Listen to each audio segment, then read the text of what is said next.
L'euro s'effondre totalement. Non, pas l'euro, l'euro. L'euro, voilà. L'euro aussi, c'est possible. Hein. Je crois que Gérard Fauré m'a dit que c'était pas à son haut. Hein. Donc si l'euro s'effondre, voilà, il n'y a plus d'euro. Qu'est-ce qu'on fait tous ? On est tous ruinés en gros, quoi. Alors, ceux qui sont en France et ceux qui sont en Europe, dans la zone euro, oui, seront ruinés. Et qu'est-ce que ça veut dire déjà, en matière, vraiment j'essaie de pour les gens qui vraiment n'y connaissent rien, ça veut dire quoi l'euro s'effondre? Qu'est-ce que ça veut dire dans le concret? C'est la baguette de pain est à 15 balles? Non mais là, alors c'est très insidieux. C'est très insidieux parce que justement, moi qui ai un family office, je peux vous dire, parce que j'en vois beaucoup de gens qui viennent me voir, qui ont quelquefois des portefeuilles très très importants. Et quand vous leur dites l'euro s'effondre, en fait, le gars, il vous regarde en disant, bah ouais, mais en fait, j'ai 500 000 balles sur mon compte, hein, puis j'ai toujours 500 000 balles sur mon compte. Ouais, d'accord. C'est pour ça que c'est très compliqué pour les gens d'appréhender ça. C'est-à-dire qu'il a toujours 500 000 balles. Sauf que ces 500 000 balles, en fait, il a le pouvoir d'achat de quelqu'un qui en a 300 000. Et c'est ça qui est compliqué à comprendre. Et en fait, quand je vous dis l'euro s'effondre, ce qu'il faut voir, c'est que il fut un temps, pas que les moins de 20 ans, il fut un temps récent, où vous aviez l'euro à 1,60 contre dollar. C'est combien aujourd'hui ? Aujourd'hui, il est à la parité. Donc ça veut 1 dire euro, 1 dollar, c'est avez... le basculement, Olivier Delamarche ?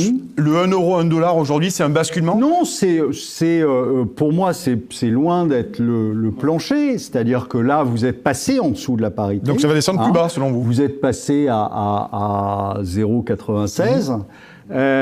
Ensuite, vous êtes remonté là à 1,04, 1,05. Mais vous savez, c'est le rebond du chat mort, en fait. Hein. Donc, ça ne veut pas dire grand-chose. Dans tous les marchés baissiers, vous avez des rebonds comme ça. Mais ça veut dire quand même qu'on a déjà perdu 60 centimes. Mais est-ce que ça veut dire... faut qu'on achète de l'or ? Alors, après, on va en parler. Mais ça veut dire quand même que la personne qui avait son euro à 1,60 $, bah aujourd'hui, il a perdu 50%. Hein, mais est-ce qu'un dollar peut valoir 0 €, enfin, ou une somme proche de ça? Mais vous pouvez mais descendre. Non, mais est-ce que ça va arriver? Alors, pour moi, on va continuer à descendre. C'est-à-dire que le problème de la monnaie, c'est que c'est une histoire de confiance. D'accord ? Donc, tant que vous avez confiance, bah, vous gardez cette monnaie. Or, aujourd'hui, vous parlez de qui tant qu'on le consommateur. L'ensemble des acteurs. C'est-à-dire, vous avez confiance, je vous donne 1 euro, vous pensez que cet euro vaut quelque chose. D'accord ? Je donne à l'épicier du coin un billet de 50 €. Là, quand il va perdre confiance, il va me dire « Ah non, t'es gentil, mais tu me donnes ce que tu veux, mais pas ça. » D'accord ? Tu vas me donner des dollars, tu vas me donner des francs suisses, tu vas me donner de l'or, tu vas me donner ce que tu veux, mais ça, je ne te prends pas ton truc. Ou alors, pour la même chose, je t'en prends 3. C'est ça l'hyperinflation. C'est ça, si vous voulez, la chute de la monnaie. Donc le problème, c'est vraiment un problème de confiance. Or, la confiance, c'est quelque chose de binaire. Vous avez confiance, vous n'avez pas confiance. Vous n'avez pas confiance à 90% dans quelqu'un, et puis après c'est 85%, et puis après... Bruno Le Maire. Le truc, c'est que si vous voulez, vous êtes descendu, il y a une première phase où vous êtes descendu petit à petit sur l'euro, on est arrivé à la parité, on va rester peut-être pendant un moment dans un espèce de range entre 0,95 et 1,05 par exemple. Et puis, tout d'un coup, il y a une rupture de confiance. Alors, ça peut être à la suite de n'importe quel événement, ça peut être, je sais pas, le contrôle des capitaux aux frontières, ça peut être qui est mis en place, et tout d'un coup, les gens comprennent que l'euro ne vaut plus rien, et là, c'est la descente. Et ça peut aller très vite, vous pouvez passer de 1 à 0,5. Est-ce que du coup, on peut pousser le raisonnement de la pensée magique jusqu'au bout? Est-ce que du coup, tant que les gens ont confiance, le système tient? C'est-à-dire, est-ce que le système peut tenir indéfiniment tant que les gens ont confiance? Parce que moi, je me souviens, en 2007, on me disait 1200 milliards de dettes, c'est fini, il faut rendre les clés. Là, on est à 1008 ou 2000, on a remis 600 000 et ça tient toujours. Donc, en fait, est-ce que le système de confiance est infini? Non, ça tient toujours parce que, regardez, pendant des années aussi, vous avez entendu des gens qui vous disaient par rapport à l'exemple du Japon dont je vous parlais tout à l'heure, oui, mais c'est pas grave, c'est les Japonais qui... Ouais, d'accord. Sauf que là, on est passé sur le Japon, on est passé de 100 à 150 yens pour $1. C'est quand même une sacrée baisse. Hein. Donc, vous avez un moment où vous aurez les gens qui vont dire... Ah oui, mais là... Mais Olivier Lamarche, là j'ai une question sur la confiance. Mais le problème, c'est que vous ne savez pas quand. J'ai une question sur la confiance, ça va beaucoup intéresser le téléspectateur, même si l'émission est passionnante. C'est la fameuse loi, réglementation, où l'État pourrait nous laisser, par dépôt et par compte, 100 000 balles. C'était 70 000, c'est 100 000 balles. C'est faux. On est d'accord. Oui, ça, vous voulez avoir votre avis là-dessus? C'est faux, ça? Ouais, c'est faux ou pas? Nous allons dénoncer une fake news. Moi, je vais vous dire, On n'est pas protégé. Nous allons dénoncer une fake news. Vous n'avez pas l'organisme qui permettra de compenser jusqu'à 100 000 euros tous les comptes. C'est juste pas voilà, possible. donc la réglementation existe, mais on ne pourra pas faire. L'État viendra nous confisquer finalement nos avoirs. La grosse peur que j'ai aujourd'hui par rapport à ce qui se passe, c'est que moi je le vois, parce que c'est mon boulot, je vois énormément de gens sortir de l'argent de France. Vous avez le droit aujourd'hui d'ouvrir un compte absolument n'importe où dans le monde, du moment que vous le déclarez. Même les ministres. Mais vu ce que vous nous avez raconté, je crois que je vais faire la même chose en rentrant. En Chine, si vous voulez. Enfin, vous avez le droit d'ouvrir un compte absolument n'importe où dans le monde, du moment que vous le déclarez au fisc. Donc, aujourd'hui, moi, je constate des sorties massives. Massives de gens, alors qui, dans un deuxième temps, s'expatrieront ou pas, peu importe, mais il y a des sorties massives. Soit de gens qui vont ouvrir des comptes hors UE, soit des gens qui sortent et qui, pour répondre à votre question, achètent de l'or. Pourquoi? Parce que l'or a cet avantage de cocher un certain nombre de cases, c'est-à-dire que vous sortez de la banque, d'accord? Vous sortez de l'euro, puisque vous êtes en or, et vous avez un actif physique que vous avez chez vous, d'accord? Et qui aura toujours de la valeur. Et qui aura toujours de la valeur. Donc, vous avez coché un certain nombre de cases. Donc ça, je dirais, c'est plutôt pour les gens qui ont peu d'épargne. Et pour les gens qui ont beaucoup d'épargne, en revanche, qu'est-ce qu'ils font? Tout simplement, ils déplacent leur épargne, ils sortent, et ils vont mettre leur épargne dans d'autres pays et dans des banques plus fiables. Et les pays les plus fiables, alors justement, c'est des banques privées, en fait, c'est-à-dire qui ne fonctionnent pas, qui ont la Suisse, par exemple, qui ne fonctionnent pas comme la banque généraliste en France ou ailleurs en Europe, où vous avez des effets de levier énormes. Et là, il faut bien vous mettre dans la tête les ordres de grandeur. Aujourd'hui, une banque généraliste, elle a 50-60 milliards de fonds propres. Okay. Elle a 1500 milliards d'actifs nets, c'est-à-dire le total bilan, c'est-à-dire vos comptes, c'est-à-dire son actif, et elle a en moyenne 35 000 milliards de positions sur les marchés dérivés, par banque. 35 000 milliards, sachant que nous, on a un PIB qui est autour de 2500, si vous voulez, ça fait quand même beaucoup de sous. Alors évidemment, les spécialistes... Elle joue avec notre argent. Voilà, les spécialistes des bilans bancaires vous disent que sur les 35 000 milliards, vous en avez en gros 10% qui sont à risque. Mais 10% de 35 000, ça fait 3 500. 3 500, ça fait une fois et demie le PIB français. Par banque. Donc ça veut dire qu'un jour, il va y avoir un pépin. Et vous pensez qu'une banque comme la BNP, par exemple, pourrait... Oui, totalement. Le Crédit Suisse est en quasi-faillite. Et Crédit Suisse, Crédit Suisse avait passé tous les et c'est une stress tests, institution, Crédit Suisse. Donc Crédit Suisse, on savait que c'était pourri depuis longtemps. L'UBS, c'est pareil. Mais c'est des institutions. Et c'est une institution, mais la Deutsche Bank, c'est pareil. C'était une institution. Aujourd'hui, c'est vraiment... Il n'y a pas une banque aujourd'hui qui est sécurisée, d'après vous? Si, mais pas ces banques-là. C'est les banques généralistes, HSBC, BNP, Société Générale, Crédit Agricole, la Banque Postale. Envoyez de l'argent, on vient de faire la pub. Le Unicredit en Italie, Deutsche Bank en Allemagne. Toutes ces banques-là fonctionnent de la même façon. Donc toutes ces banques-là sont ultra dangereuses. Donc s'il y en a une, on sait qu'il y a un risque. C'est toutes des banques systémiques, donc on sait que quand il y en a une qui va réellement péter, tout le reste va y aller. Mais c'est lesquels qui sont fiables, du coup. Mais est-ce qu'il ne faut pas sortir son argent de la banque? Parce que moi j'ai 15 000 balles au CIC, là, c'est le problème, si vous voulez, le problème, c'est que rassurez-vous. Attendez, laissez parler. Rassurez-vous, et c'est bien ça qui est inquiétant pour l'ambiance que je vais plomber. Rassurez-vous, ce qui se passera, c'est que l'État interviendra. Bruno Le Maire. L'État fera tourner la planche à billets. Voilà. Donc, ça coûte 100 milliards. On mettra 100 milliards sur la table. Planche à billets, ça coûte rien. Donc, ils mettront ce qu'il faut en planche à billets.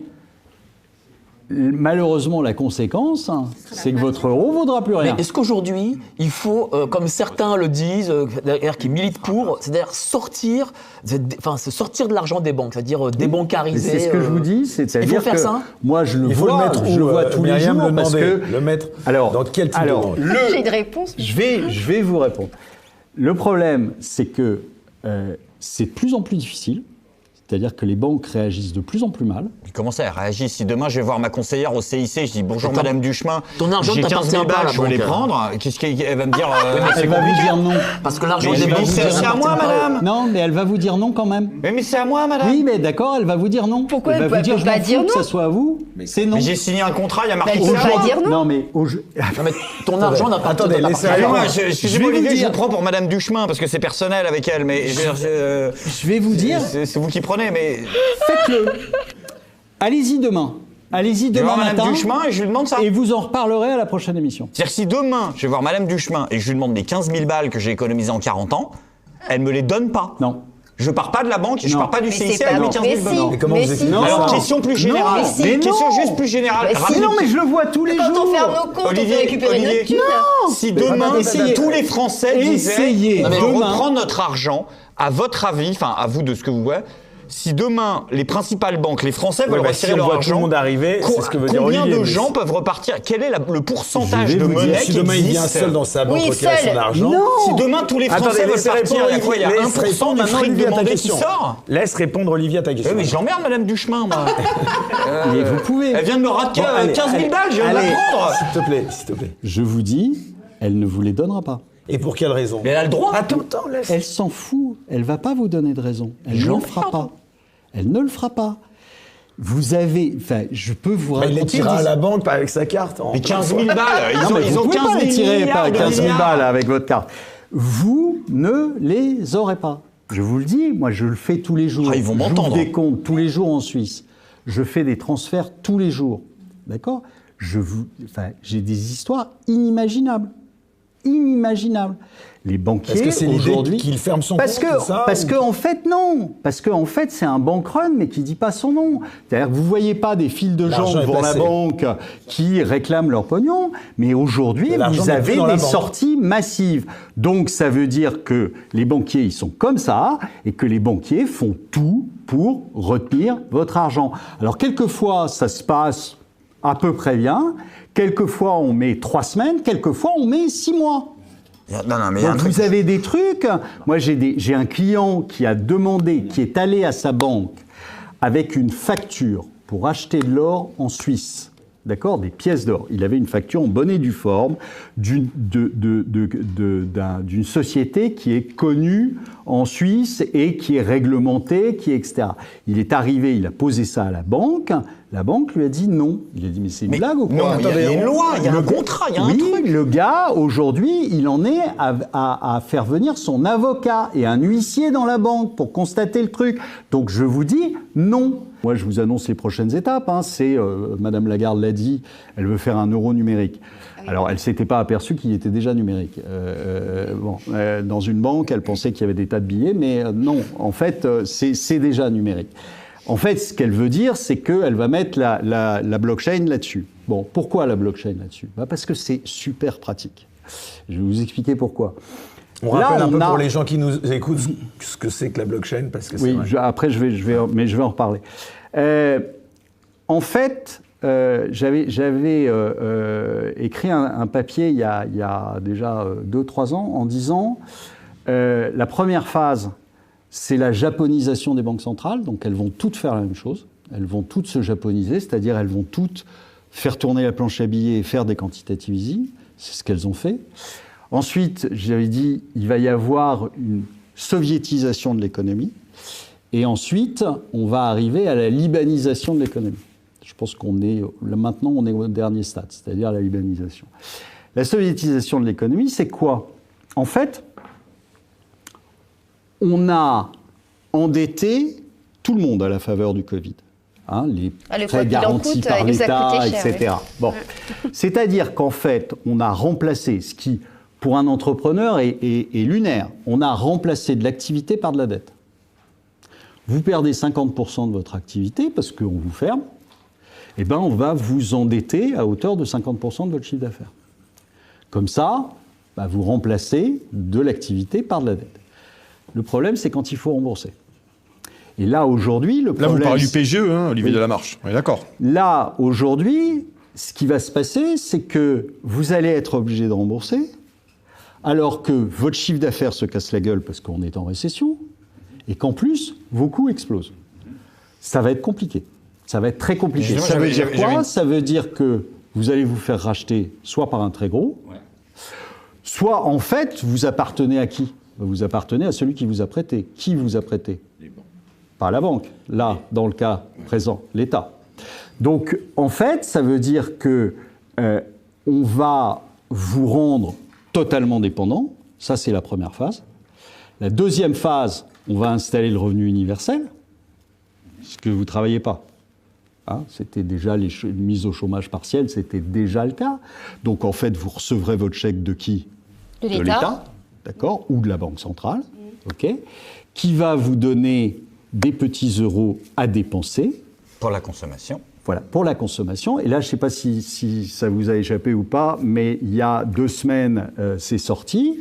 Les Chinois ont sorti une monnaie avec une date de péremption. C'est ça. C'est-à-dire que vous êtes obligé de le dépenser, vous ne pouvez pas l'épargner, parce que si vous l'épargnez plus de mois, ça tombe à zéro.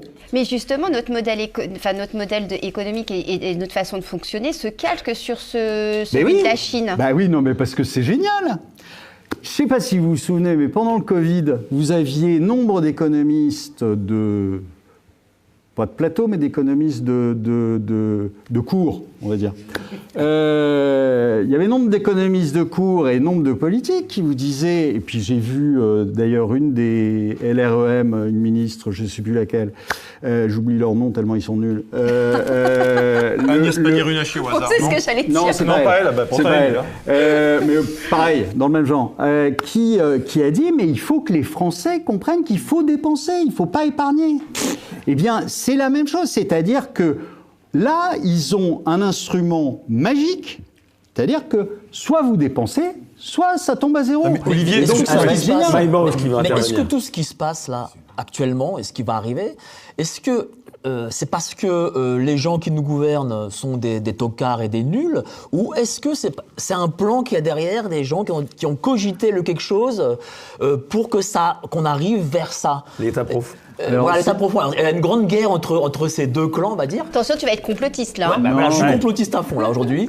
C'est Non, mais est-ce qu'il y a des gens qui ont théorisé les une- deux, c'est les deux. C'est-à-dire qu'on a mis des incompétents parce que s'ils se mettent à réfléchir, Mais c'est qui on a mis ils vont. c'est- Oh, vous avez voter. non, mais vous avez des gens qu'on connaît. Ils s'en sont vantés d'ailleurs d'avoir mis Macron là où il était. Vous avez quelques personnes comme Xavier Niel, Bernard Arnault, etc., avec comme courroie de transmission un Jacques Attali, un Alain Minc, qui étaient là pour faire le recrutement, quoi.